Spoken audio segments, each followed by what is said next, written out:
is where you end, and my heart's beating, so I probably won't make it through it.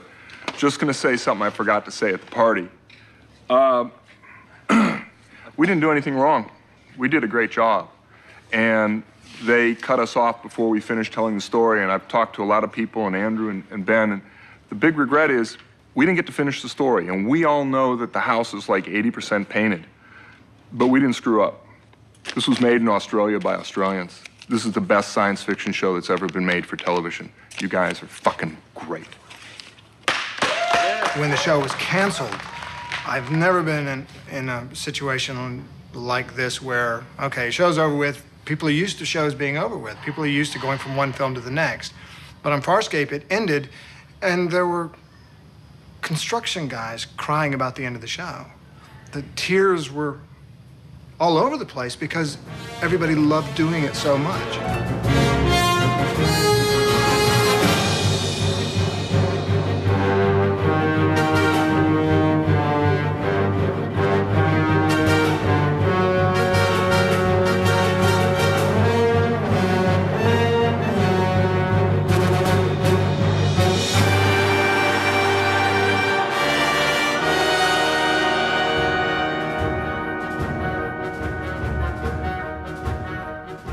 We wouldn't be here shooting now if it weren't for the fans and the fans' outcry worldwide for more Farscape. If it wasn't for that, the show would be done. I really didn't think that Brian would be able. He's an extraordinary producer. I mean, the fact that he managed to talk people into finishing a show that, you know, I mean, I've watched E! True Hollywood Story. Some shows, they just blow everyone up and that's the end. See you later, that's all you're getting. I mean, when they pulled the fourth series, there was riots in Oxford Street. You know, people dressed up as Dargo running down Oxford Street. They had to call the police. Our fans are smart. Our fans made DVDs that they distributed to the press. They did media buys. Media buys. I don't know how to make a media buy. It was the most extraordinary affirmation of what we all thought, which was that we were making something that was special. I'm Andrew Krause, I'm the producer. I'm David Kemper, I'm one of the writers and also a producer. I'm Brian Henson, I'm director, executive producer. I'm Claudia Black, I'm playing Erin. Wayne Pygram, Scorpius. Ben Browder played Craig. Rayleigh Hill Sakozu. Gigi Edgley Chiana. Rebecca Riggs Grazer. David Franklin, Captain Bracker. The cast read-through that we had a week before we started shooting was a terrifying experience. The script was not what Rockne and I wanted it to be yet. It's in quite good shape, but expect a lot of changes. In the Farscape tradition, the movie will be changing as we're shooting. So seeing all these wonderfully familiar faces together gave me a great sense of warm satisfaction. And then you'd see Ben or Claudia wrap their mouth around a line that you knew wasn't right, and you just kind of cringe and you go, ooh, it's like nails on a blackboard. But it all worked out in the end. I don't think there's any original colours in there because this is a totally new draft. I don't read the script. What's remarkable was the number of crew and cast who just came back because they love the show.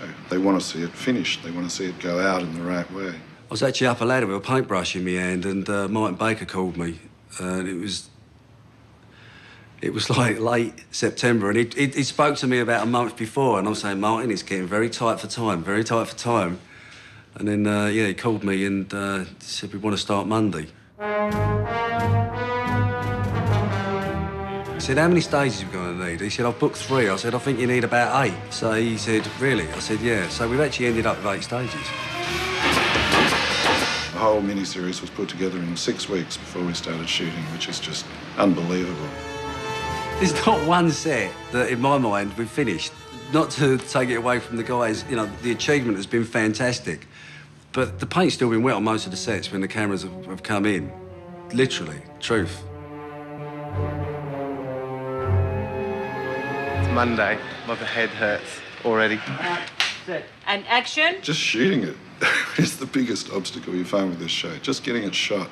You know, people talk about children and animals, but add prosthetics, animatronics, visual effects, pyro, and it only takes one of those things to go wrong. Puppet goes down, you've lost an hour. The prosthetic makeup falls off, you've lost 2 hours. On the series, we'd say this is a Farscape day. We're now running 3 hours behind, and we're never going to make it up again. This is the weirdest, most wonderful job I have ever done in my life. Next week, I'm going to go back to playing a cop or a doctor, but at the moment, I'm an alien with tentacles, a 9-foot tongue who can take things out, having sex with a Nabari, about to go on a ship called a Penetrator into a ship called a Decimator and kill some guys called Scarens. I mean, this is crazy stuff, but it's so fun. One! Good. I think everybody here loves it and is scared of it. I think every morning, everybody comes in scared to hell and also very, very excited because it is so overwhelming, the way it's produced and the way it's so ambitious. And the moment that you have something that is easy, that you could understand how to do it, then that's not good enough. So we make it so ambitious that we don't know how to do it. All right, we need to trim this first up by half. Oh, yeah. People are not coming in and giving you what you asked for in a production meeting because there was no production meeting to discuss it because stuff happens so fast and furiously and scenes are rewritten on the fly and reconceived. This is a really bad example of how to make film, so cut. Things happen on the show at such a breakneck pace as far as production goes. Scripts are coming and going and coming and going all the time, so that if you don't allow the individual departments, the individuals within those departments to play creatively, you won't get the show done. All we've ever tried to do is to give it scale, big proportion, monumental. For me, it was an explosion of all my art school ideas of the time. To put those big ideas into 3 dimensions was quite a buzz. Ricky Ayers did conceive the whole look and feel of the show. And Terry is one of the most fantastic costume designers I've ever met. And he can create so many costumes and has such a wide palette of what he can create. It's sort of a unique combination, those two designers, and they're so different. And yet, what they've designed comes together in a very exciting way here. It starts with the designers, really. We would discuss at the beginning, at the concept stage, of what each character or place looked like. And, you know, the sets and the costumes would reflect that. We'd just enhance it with our lights and our effects. We always try and keep the camera moving. You feel like you're cheating if you're not moving. Either the actors are doing something, we like to dance it around a bit. The whole idea is to keep the thing moving, even if it's imperceptible, just to keep the background swinging around. That's part of the style of this show. And, I mean, in space, you can do pretty much whatever you like and create whatever you like, so that's always fun. Most of the people who work for the Creature Shop are huge geeks who watch a lot of sci-fi and TV and horror, and we're into anything that's unusual we're kind of into. I'm not actually sure how these aliens arrive, but, you know, basically we sit there with a bag of clay and a empty life cast of an actor, and we start, and by the time we've finished, there's an alien there, and they always seem to come out differently. You know, every time we stare at a bag of clay, a new alien seems to appear from it. Budget cuts have happened since the last Farscape ep, so we are missing an eye. I think one of the best tricks of all is the contact lenses. The contact lenses immediately nail it. You take the human element away by taking their eyes away. I think once you get those contacts in, you've got Alien standing in front of you. I think a lot of it comes from the lenses because they're actually tunnel vision, and the ones that I'm wearing in these ones are cat's eyes, so they're also quite foggy. So you're looking like this the whole time, so you need to extend your head that much more. Still, not so good. Lots of leather on Farscape, so it's kind of kinky. Well, no, but yeah, kind of depends. And there's puppets involved. Oh, well, what about the puppets? What kind of, like, Muppet puppets? Well, no, animatronic puppets. Standing by, watching people being paid for sticking their hands up the of a puppet. I mean, is that the way for an adult to make cash? I'm not too happy about it. Hiding puppeteers is always fun. Often there's lots of them. You might have one little puppet with 6 people hanging off it. And then somebody says, well, now the puppet moves, and everybody rolls their eyes and thinks, oh, well, here we go. How are we going to do that? Cut! Check puppeteers got a picture. No, I mean, the major danger with working with puppets is stepping on someone or getting electrocuted. And that and the fact that when you work with a puppet, you know that the puppet costs more than you do. So you get into, fisticuffs with Rigel, they're saying, don't hurt the puppet! And, Rigel's sort of writhing away like this, and I'm sort of looking down at him doing my very serious close-up, we're going to die any moment, we're going to die, and I'm like, Dude, it's like you got shaving cream on your face. It's not moving, that ain't frothing, you're a puppet. If you look at Pilot, that really is a stunning character. We haven't done anything to change Pilot in the 5 years that we've been working on Farscape, and it still is clearly the best effect of its type ever. Attention, people! Moore is using the atrocity as cover.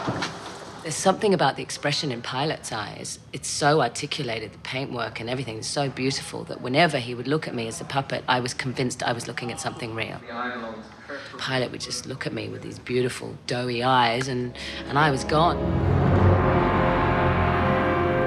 Kids of Celeste, do not become an actor. You'll end up in the sun wearing black leather. It's very strange to be outdoors on this show. I don't know, in studio you can just sort of, it lends itself to being a little bit more focused. When you're outside on location, it's just a bit, I don't know, yeah, it's strange, it's a little bit more scattered. The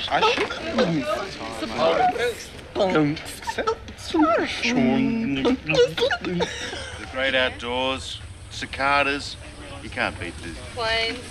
Planes, helicopters, wind. There are eidolons and Dargo creatures. What are they called? What are they called? Dargolians, that's right. Simpkins. Okay, roll camera, action! They're not your best days, certainly. You know, you just got to be very conscious of staying relaxed, staying cool. I just try and be quiet, you know, keep my energy in reserve. It's okay. Everyone's here to look after us. They do a good job.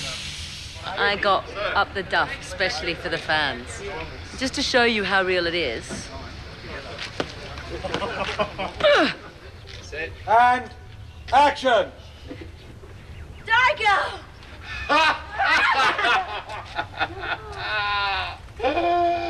Oh, fuck me. Inside. Okay. I go home now, with a bit of luck.